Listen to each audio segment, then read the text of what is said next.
नमस्कार दोस्तों, रहस्य टीवी के इस भाग में आपका हार्दिक स्वागत है। दोस्तों, आज के एपिसोड में हम बात करेंगे 5 ऐसी मानव जनजाति के बारे में जो पूरी दुनिया से कट कर रहती हैं और जिन्हें आधुनिक दुनिया के बारे में कोई जानकारी नहीं, और उनमें से कुछ जनजातियों के पास जब आधुनिक मानव पहुंचा तो उन्होंने हमला करके उन्हें मार दिया। तो दोस्तों, आइए जानते हैं उन 5 जनजातियों के बारे में। 5वीं, कोरोवई जनजाति, जिन्हें स्थानीय भाषा में कोलूफो भी कहते हैं। यह जनजाति इंडोनेशिया के पश्चिम पापुआ में दक्षिणी पूर्वी हिस्से में रहती है। इनकी संख्या करीबन 3000 है। इस प्रजाति को खुद के अलावा किसी भी लोगों के अस्तित्व के बारे में नहीं पता था। 1970 में पहली बार बाहरी लोगों ने उनसे संपर्क किया। इन लोगों की भाषा भी कोई नहीं जानता, क्योंकि इन लोगों की भाषा भी इनकी जगह तक ही सीमित है। इनकी भाषा को कोरोवई लैंग्वेज का नाम दिया गया है। कोरोवई लोग पेड़ पर झोपड़ी बनाकर रहते हैं। यह जनजाति जानवरों का शिकार भी करती है और उन्हें खाती है। यह जनजाति ज़्यादातर मछली और सागो यानी ताड़ के पेड़ पर से उनका गूदा निकाल कर खाती है, जिसमें भरपूर मात्रा में स्टार्च होता है। इनका मुख्य भोजन यही है। इसके अलावा यह जनजाति और कुछ नहीं खाती। इस जनजाति में लोग अपना एक नेता चुनते हैं जो दूसरों से ताकतवर होता है। यह जनजाति जादू टोने में भी विश्वास रखती है और अपने ही लोगों की बलि भी चढ़ाती है। इस जनजाति की खोज 17 मार्च 1974 में मानव विज्ञानी पीटर वैन आर्ट्सडेल, भूगोलिक जानकार रॉबर्ट मिटॉन और उस समुदाय के जानकार मार्क डेनिस ने की थी, और उनकी खोज में अभियान में भी गए थे। पर उस समुदाय ने आधुनिक दुनिया में आने से मना कर दिया और यह आज भी वहीं रहते हैं। 4थी जनजाति, द ओल्ड बिलीवर्स। सन 1978 में सोवियत भूवैज्ञानिक हेलीकॉप्टर में बैठकर साइबेरिया के इलाके में कच्चे लोहे की तलाश कर रहे थे। तभी उन्होंने वहां लकड़ी से बनी एक झोपड़ी देखी। उन्होंने उस बियाबान इलाके में अपना हेलीकॉप्टर उतारा और झोपड़ी की तरफ बढ़ चले। जब वह झोपड़ी में घुसे तो उन्होंने देखा कि वहां एक परिवार, जिसने ऊल जलूल से बोरे जैसे कपड़े पहन रखे थे, वहां वे हाथ से बने मिट्टी के बर्तन खा रहे थे। और जैसे ही उस परिवार ने उन्हें देखा, वह घबराकर चिल्लाते हुए बोलेगी, this is for our sins, मतलब यह हमारे पापों के लिए है। उन लोगों के बारे में जब पता किया गया तब यह पता चला कि यह लोग रूसी धार्मिक भाग के सदस्य हैं, जिन्हें ओल्ड बिलीवर्स कहा जाता है, जो 17वीं शताब्दी में रूसी चर्च से सिद्धांतवादी परिवर्तन और एकाधिकार के विवादास्पद खेल से तंग आकर चले गए थे। तभी से यह धार्मिक लोग रूसी सरकार से सदियों से छुपते छुपाते आ रहे हैं, जिसमें से कुछ लोग दूसरे देश भाग गए, कुछ लोगों ने वहीं छुपकर भेष बदल लिया, और कुछ लोग इनकी तरह बियाबान बर्फ के रेगिस्तान में आकर बस गए, जिससे उन्हें कोई कभी ढूंढ न सके। और आज भी हो सकता है साइबेरिया में और भी ओल्ड बिलीवर्स हों। 3री जनजाति है माशो पीरो ट्राइब। यह प्रजाति हाल ही में अचानक से परवीन नदी के किनारे अधनग्न अवस्था में दक्षिणी पर्यटकों के द्वारा देखी गई। किसी को नहीं पता कि जो जनजाति इतने सालों से छुप के रह रही थी, वह अचानक से लोगों के सामने क्यों आ गई। पर कुछ जानकारों का मानना है कि यह जनजाति धातु से बने खाना पकाने वाले बर्तन बनाती है और हथियार बनाती है।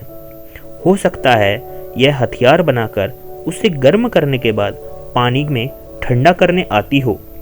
इनसे संपर्क करने के लिए सरकार ने सभी को मना कर रखा है, इसीलिए इस जनजाति के बारे में कोई जानकारी नहीं है।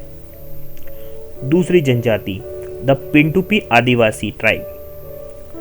पिंटुपी लोग ऑस्ट्रेलिया के पश्चिम भाग के रेगिस्तानों में बसने वाली आदिवासी समूह हैं।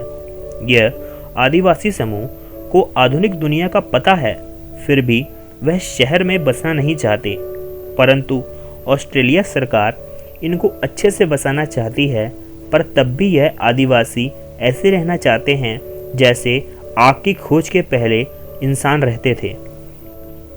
पहली और आखिरी ट्राइब, द सेंटिनलीज ट्राइब। दोस्तों, यह जनजाति बंगाल की खाड़ी में स्थित अंडमान द्वीप पर बसती है। जी हाँ दोस्तों, यह जनजाति भारत की ही है। यह लोग बाहर की दुनिया के साथ संपर्क का विरोध करते हैं और यह दुनिया की सबसे ज़्यादा पिछड़ी जनजाति है जहां आग तक की खोज नहीं हुई। यह लोग केवल शिकार करके, मछली पकड़ के और जंगली पेड़ पौधे खाकर ही जीवित रहते हैं। इनकी भाषा भी कोई नहीं जानता। इनकी जनसंख्या का भारत सरकार को भी नहीं पता, पर सैटेलाइट के माध्यम से इनकी जनसंख्या का अनुमान लगाया गया है, जो सन 1900 में 1000 से घटकर अब 40 के करीबन हो सकती है।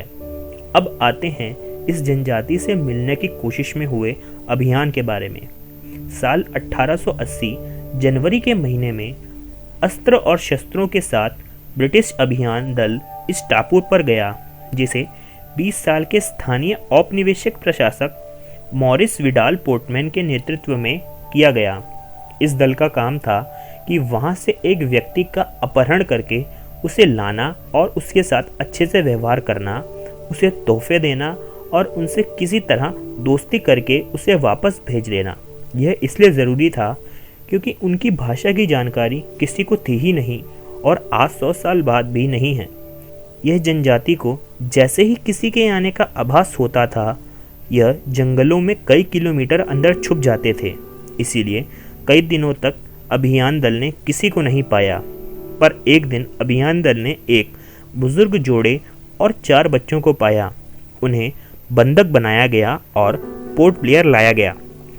बुजुर्ग जोड़े ने पोर्ट ब्लेयर आते ही दम तोड़ दिया, क्योंकि वह जहाँ रहते थे वहाँ ना ही कोई बीमारी और ना ही प्रदूषण था। पर पोर्ट ब्लेयर आते आते उन्हें आधुनिक सभ्यता की बीमारी और प्रदूषण के कारण मृत्यु हो गई। परंतु उन 4 बच्चों को तोहफे देकर वापस छोड़ दिया गया। इस घटना के बाद ब्रिटिश सरकार ने सेंटिनलीज लोगों से संपर्क करना बंद कर दिया कि कहीं वे सारे लोग कोई बीमारी से ग्रस्त ना हो जाएं और उनके बार बार जाने से वहाँ कोई संक्रमण के कीटाणु ना पहुँच जाएं।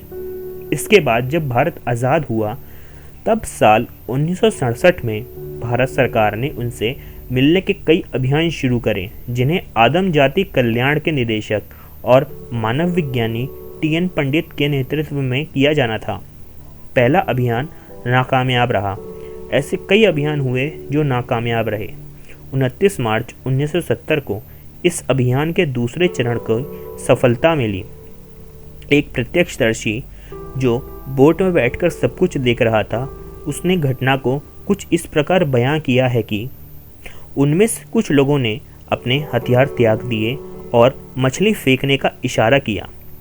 एक औरत पीछे छांव से निकलकर आई और हमारी हरकतें देखने लगी। तभी कुछ आदमी आए और फेंकी हुई मछली उठा ली। ऐसा लग रहा था मानो वह सब खुश हो गए हों, पर उनके हाव भाव से उनका रवैया मित्रतापूर्ण नहीं लग रहा था। तभी वे सब लोग चिल्लाने लगे और ऐसे शब्द बोल रहे थे जो हमारी समझ के बाहर थे। इधर से हम सब भी चिल्लाने लगे और मित्रता करने के इशारे करने लगे। तनाव बढ़ता जा रहा था। तभी अचानक एक अजीब सी घटना हुई। एक औरत जिसने योद्धा समान कपड़े पहने हुए थे, ज़मीन पर आकर बैठ गई। देखते देखते सभी औरतें ज़मीन पर बैठ गईं। ऐसा लग रहा था मानो सभी औरतें कोई आपस में इशारा कर रही हों, जैसे कोई आतंकवादी समुदाय करता है। ऐसा थोड़ी देर चला और सारे जोड़े जंगल में वापस चले गए, पर औरतें बैठी रहीं। हमने आगे बढ़कर और मछलियाँ फेंकीं, जिसे नौजवानों ने उठा लिया, और उसके बाद हम सब वापस पोर्ट ब्लेयर आ गए। साल 1990 की शुरुआत तक ऐसा ही चलता रहा। सेंटिनलीज लोग नावों को अपने पास आने देते और कभी कभी बिना हथियारों के स्वागत करते, पर 1990 के बाद यह लोग नाव के पास आते ही चिल्लाने लगते और वापस जाने के इशारे करते और फिर तीर बिना कमान के फेंकने लगते। तब साल 1996 में भारत सरकार ने उनसे संपर्क करने के सारे अभियान रद्द कर दिए, क्योंकि इस अभियान के चलते उनके तीर मारने से कई लोगों की मौत हो गई थी और बार बार मनुष्य के वहाँ जाने से वहाँ बीमारियों के कीटाणु भी पनप सकते थे।